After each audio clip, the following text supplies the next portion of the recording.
जयकारा बोल मेरे श्री गुरु महाराज की जय। सज्जनन गुरुमुखों, आज हम आपको छोटा सा सत्संग सुनाते हैं। छोटी सी कहानी है। ऐसा है, सत्संग क्या होता है? जहाँ चार बंदे बैठ जाएं, भगवान की बातें हो जाएं, गुरु महाराज जी की बातें हो जाएं, उसको क्या कहते हैं? सत्संग। वही सत्संग हो जाता है। जहाँ दो बंदे बैठ गए वो सत्संग हो गया।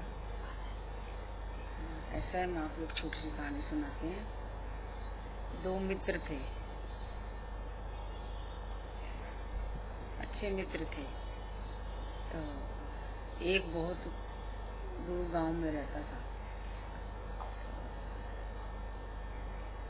जो एक मित्र था वो वो बहुत परेशान, दुखी था, घर से परेशान था। वो कहने लगा कि मुझे बड़ी परेशानी है, मैं किसको अपनी बात बताऊं? किसी को बताता नहीं था, ना घर में बीवी बच्चे, किसी को नहीं बताया करता था। तो एक दिन उसके मन में आया कि मैं अपने मित्र के पास जाता हूँ। तो वो वहाँ से चल दिया मित्र को मिलने के लिए। जब वहाँ से चला, रास्ते में चलते चलते उसको एक व्यक्ति मिल गया। वो मिल गया, कहने लगा भाई कहाँ जा रहे हो? तो वो कहता है कि मैं अपने मित्र को मिलने के लिए दूर गांव में जा रहा हूँ। तो वो कहने लगा चलो मुझे भी उधर ही जाना है, चलो चलते हैं। तो वो जो चल दिए। रास्ते में एक गांव पड़ा। तो वो जो दूसरा व्यक्ति था वो कहने लगा भाई जरा तुम यहाँ 2 मिनट रुको, तो मैं अभी आता हूँ। वो वहाँ रुक गया। जब वो वहाँ गया तो जो वहाँ से आया तो वहाँ तो रोना पिटना मच गया। आगे दोनों आगे को चल दिए, चल भाई हो गया काम, चलो आगे को चल दिए। आगे फिर एक गांव आया, वहाँ पर भी ऐसा ही हुआ। वो कहने लगा कि मैं 2 मिनट के लिए जा रहा हूँ, जरा तू यहाँ रुकना। तो वो रुक गया, वो आगे चला गया। जाता है, जब वो वापस आता है वहाँ से तो वहाँ भी रोना पिटना मच गया। तो उसके मन में संशय सा आया कि ये क्या बात है, लेकिन उसने कुछ कहा नहीं। फिर दोनों चल पड़े आगे। थोड़ी दूर जाने पे फिर वो कहता 2 मिनट रुक भाई मैं अभी आया। वो फिर चला गया, वहाँ गया। वहाँ से जब बाहर आया तो वहाँ भी रोना पिटना मच गया। उसको मन में आया मैं पूछ ही लूँ इससे। वो कहता है भाई तुम जहाँ भी जाते हो, जब बाहर आते हो तो रोना पीटना शुरू हो जाता है, ये क्या बात है? तुम कौन हो? तो वो कहता है ऐसा है कि मैं काल हूँ। मैं भी बताना चाहता था आपको। चलो आपने पूछ लिया, अच्छी बात है। मैं काल हूँ। मैं वहाँ गया, किसी की आई हुई थी, मौत आई, तो मैं उसके प्राण लेने गया था। वो कहता है अच्छा। तो वो कहता अब कहाँ? अब मुझे आगे मेरा गांव आने वाला है, तो अब कहाँ जाना आपने? तो कहता मुझे वहीं जाना है। कहाँ जाना है? जहाँ तुम जा रहे हो मुझे वहीं जाना है। किसकी मौत है? तेरे मित्र की ही मौत है। वो सोच में पड़ गया, अब मैं वहाँ जाऊंगा, उससे कुछ हो गया तो वो कहेंगे कि जी आया था, पता नहीं क्या हो गया। वो कहता मैं जाता ही नहीं। तो वो वापस की ओर चल पड़ा। वो जैसे ही वो थोड़ा सा मुड़ा, आगे उसको दोस्त ने देख लिया तो भागा आया, उसको मिलने लगा। तो भाई तो बड़े दिन बाद आया, मिला है।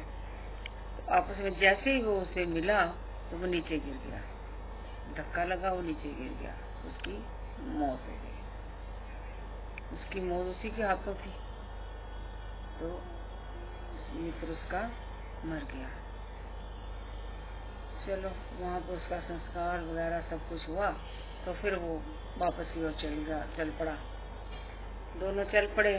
तो फिर वो पूछने लगा कि अब किसकी आई है? तो वो कहने लगा अब तुम्हारी आई है। वो कहता मेरी आई है? हाँ तुम्हारी आई है, और तुम्हें इस राजा के हाथों से ही दंड मिलेगा और फांसी मिलेगी तुम्हें। वो कहता है मैं यहाँ से ही चला जाता हूँ। न मैं यहाँ रहूंगा न मेरे को फांसी मिलेगी। उसने कहा भगवान ये कैसे हो गया, अब क्या करूं। उसके दिमाग में आया मैं साथ वाले गांव में चला जाता हूँ। वो वहाँ से साथ वाले गांव में चला जाता है। गांव में जाता है, जैसे रात पड़ती है तो वो नींद में चलने लग जाता है। नींद में चलते चलते राजा के घर पहुंच जाता है। राजा के महल में पहुंचता है तो उसके कमरे में भी पहुंच जाता है। कमरे में पहुंच के तो वहीं वो सो जाता है। राजा की आंख खुली, राजा उठ के देखता है तो वो वहाँ पड़ा हुआ। ये कौन है भाई? हिलाया उसको, उठाया, उठा कौन है? वो देखने लगा। वो कहता मैं तो, तुम यहाँ कैसे आए? मुझे तो खुद ही नहीं पता मैं यहाँ कैसे आया। भाई क्या? फिर उसने कहा तो कहाँ से आया? उसने बताया कि मैं साथ वाले गांव से आया हूँ। किस लिए आया है? उसने बताया कि मेरी ऐसे ऐसे मुझे काल ने बताया था कि तेरी मौत है, मैं वहां से चल के इधर आ गई। इधर आपके यहाँ कैसे पहुंचा ये मुझे नहीं मालूम। तो वो कहने लगे भी इसको मृत्यु दंड दिया जाए, फांसी दी जाए।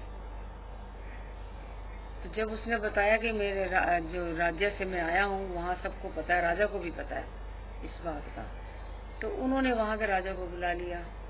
राजा को बुलाया, राजा से पूछा क्या ये बात बोल रहे जो प्राणी ये सब बात सच है? तो वो बोलने लगा हाँ ये सच है। तो भाई फिर इसको तो मैंने फांसी की सजा दे दी, अब ये रुक नहीं सकती और ये निर्दोष है। तो वो कहने लगे भी इसका क्या हाल है? तो राजा को सूझ आई। वो कहने लगा भी ऐसा है, मैं तुम्हें बताता हूँ कि आप ऐसा करो, आपकी बात भी रह जाएगी, इसकी भी मौत नहीं होएगी। बोले हाँ बोलो। तो राजा ने बताया कि ऐसा करो, आप एक रील का धागा ले आओ, वो धागा इसके गले में डालकर इसको फांसी पे लटका दिया जाए। धागा टूट जाएगा, ये नीचे गिर जाएगा, बच जाएगा। तो राजा ने कहा ठीक है। उन्होंने ऐसा ही किया, धागा उसके गले में बांधा और उसे फांसी पे लटका दिया। वो धागा इतना पतला था, रील का धागा अच्छा धागा था। जैसे ही उसको लटकाया वो धागा उसके गले में घुस गया, उसकी नस कट गई और वो नीचे गिर गया और मर गया। मतलब कहने का ये है कि कुछ भी करो, होनी इतनी बलवान है, जो उसकी मौत आई थी उसे कोई नहीं टाल सकता। वो मर गया। और सब सोचने लगे भी देखो इस बेचारे ने कितना वहां से भागा, संघर्ष किया, अपने आप को बचाने की कोशिश की, लेकिन ये बचा नहीं पाया क्योंकि इसकी लिखी थी। जितनी किसी की लिखी है उतनी ही श्वास ले सकता है, वो उससे ज्यादा नहीं। इसलिए कोई टाल नहीं सकता, जो होना है वो होके रहता है, कोई कुछ नहीं कर सकता। इसलिए होनी पे विश्वास करना चाहिए, अपने गुरु महाराज जी पे विश्वास करना चाहिए, अपने भगवान पे विश्वास करना चाहिए। इसलिए उनका सिमरन हर वक्त करना चाहिए। पता नहीं कब किस वक्त कहाँ किसी को मौत आ जाए, उसका कोई पता नहीं है, पल का भी भरोसा नहीं है। इसलिए हे गुरुमुखो, भक्ति करो, पाठ करो, पूजा करो। बोल जयकारा, बोल मेरे श्री गुरु महाराज की जय।